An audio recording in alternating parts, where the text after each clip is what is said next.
the AI and the future of human-centered education. So today we will talk about how we can humanize current education in a time of AI and how we can avoid to fall in the AI trap, which is real. So are we outsourcing our brain? Students are using AI for doing their homework. Professors are using it for correction work. Even there are robots nowadays that can do a whole course for you and sign off. And I think this is a big risk. So we need to reinvent how we teach, how we learn. So to give you an example, there was a marketing executive boasting about the fact that in the last 6 months she was using AI and it made her productivity very high. But at the end she got fired. She got fired because she could not explain the new strategy for her client. She was totally relying on the outputs of AI without any intervention. That's the AI trap. So what can we not avoid to outsource? We can't afford outsourcing our thinking in the time of AI. We need to be critical. We need to stay on top of it. So our cognitive thinking, our critical thinking needs to be part of our learning process. So the AI trap is outsourcing our thinking to a robot. And that's something that we need to avoid. And we need to help students to stop doing. So the challenge is, how can we teach? How can we help students not doing this? So there are many books about how we can use AI to be more productive, how we can use AI integrating in our teaching, but there are not many books or articles about AI, how we can avoid this AI trap, which is real, how we can stop relying on AI. So today I will give you a case study of my class in business, in leadership and sustainability, where we use a business simulator to avoid the AI trap and to bring back humanity into the classroom. In my study, in my leadership class, we use a business simulator because based on my personal experience, leadership is not something that we learn only from books or case studies. We need to do it. So when I became operational director of our small consultancy, I came to the conclusion that I was not ready. Even I got an MBA, I worked for many years in corporate, but I was not ready to lead because I never had the chance to make the decisions, to lead groups, to talk to stakeholders like clients and others. So leadership is a verb, something that we need to learn to do. So in my class of leadership, we have 3 different things that we learn. We learn to experiment by doing. Like I said, leadership is a verb. We have also parts of flipped classroom. So students have to prepare themselves by reading the lectures in the simulator or in the articles that I give them. The third part is brain-based learning. That's a really essential part of our course. How can we learn faster using brain science? So experiential learning, flipped classroom, and brain-based learning are key elements of this course. The core of this course is the conscious capitalism, carbon fiber bikes. Students have to start a business from scratch as a startup and be responsible end-to-end as a management team. So they have to run this business from all parts. So not only 5 variables, which is usually part of a simulator, but this is holistically. So they have to take decisions on production, on human resources, on sales, on marketing and product development. All those facets are part of this business simulator that will run through the beginning to the end of the course. So this is a really important opportunity for students to learn to work in teams, to take decisions, and to learn from their mistakes. So this learning cycle has 4 different phases. Making decisions in the business simulator, analyze their results, and conceptualize new strategies, and experiment and find out what are new ways that we can do as a team to get better results.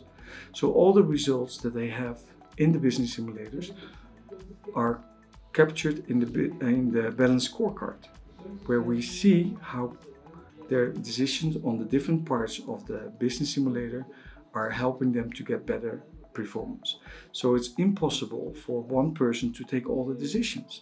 They have to talk, they have to work in teams, they have to discuss how they want to spend their money and what is their strategy, what is working based on the previous cycles. So as a lecturer, I move from a dispenser of information to a business coach, helping them to understand what is running a business and how they can work in teams. So like Jack May is saying, we need to focus on the things that AI is not providing yet. For example, teamwork, communication, creativity. Those are elements that AI is not providing yet. So we need to focus on those instead of fighting AI. So before, in the traditional class, and we are providing a lot of information. We are the dispenser of information. In this new setup, using the business simulator, I am now the business coach, helping them to run the business in the different teams. So this model rejects the banking concept of education, where knowledge is passively deposited. So students have to prepare themselves based on the business simulator lectures, what is at hand. For example, in every item of the business simulator, they can follow lectures. They can see what is the insights as, for example, production planning, pricing, finance, etc. They can read about it, they can learn about it. Also within the business simulator, there are small skills labs that they can follow to level up on those topics that they're not very familiar with. So brain-based learning, as I told you, was a really important part of this course. So the brain is like a muscle.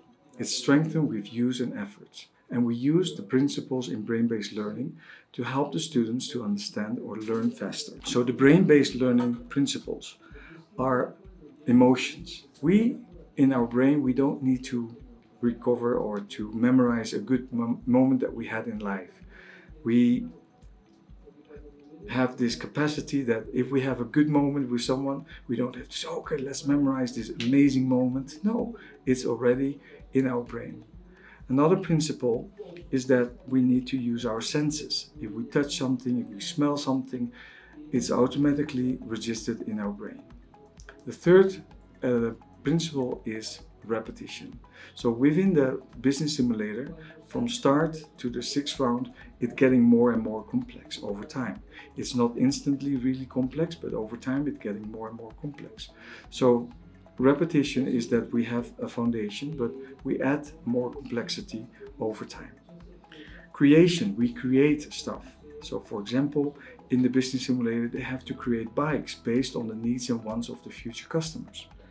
They have to build upon what they had already. So based on previous results, they have to decide what is the best next step that we need to take. And they need to focus. Multitasking doesn't exist. So those are the 5 principles of brain-based learning that helps the students, and those are integrated in the course, to learn faster. So how does it look like, a 15-week journey using the business simulator? So in the first couple of weeks, the first 6 weeks, we will help them to get started very slowly. We give them some articles to read about leadership and sustainability. We do some exercises, for example, the team charter to allow them to arrange rules, how they want to operate as a team. And we help them to get started within the simulator. That's the first part. In the second part, we will read together parts of the simulation to help them to get started. What are the topics? What are the decisions that we have to make? And how do we get a good result? What are the tips and tricks that we need to know? And the third part, the last part, they will fly on their own. So in the last 3 rounds of decision, they have to do it by themselves. And they get coaching from me to improve their results. Every session, every round of decision, they have to present.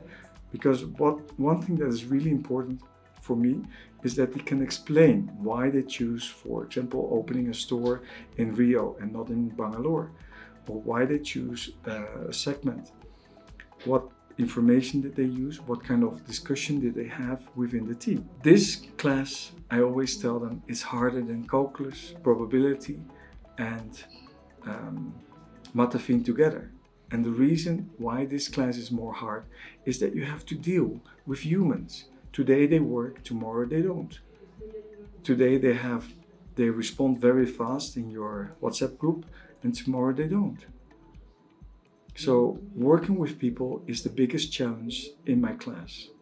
It's not the content, it's not running the business simulator, but it's working with the teammates, making time, meeting each other. Don't do it only in chat. So those are challenges that are quite common if we go into the business world. The question that we will answer is, did it work? Did this new approach of using a business simulator, did it work? And did we focus on human-centered education? The result is incredible. Over time, student teams were able to improve their results in the simulator with 15%. We learned them not only to take decisions, but also to work in team, to set out a strategy, to evaluate their results, using their emotional intelligence, being self-management, because that's one of the important things as well. To take time to read, to prepare yourself for the next round of decisions. Critical thinking. Those are elements that are very hard to teach them in a normal, regular class. We help them to prepare themselves in a safe environment for the real world, to take decisions, to fight with their friends over discussions, and to ask for help if they need it, to analyze the results, and to be critical. I asked my students, do you use AI? And they said, we have no idea how to use it. And so I teach them in the course how to use AI, for example, to have an AI acting as a CFO. They can download a lot of information from the business simulator, for example, the balance sheet, the cash flow overview. And they can ask AI, okay, make a summary, what do you see? What do you recommend? But still, at the end, they have to make the decision. So I saw a lot of my colleagues going into pen and paper exams. And I don't have to do it because within the business simulator, yes, they can use AI like in a normal business. A lot of leaders and people working in the business are using AI, but still it comes down to our judgment, our analytical capacity, and to connect and to act upon information that we have at hand. Most of the things that we do in our class are really hard to do it in a normal classical setting. So can we design a class that is, in this time of era of AI, more focused on what we do as human and building human skills like creativity, teamwork, communication skills? And the answer is yes. Using a business simulator is a really important part of this success. We can help students to prepare themselves in a safe environment for the future. So let's change the way we teach today for better learning outcomes tomorrow.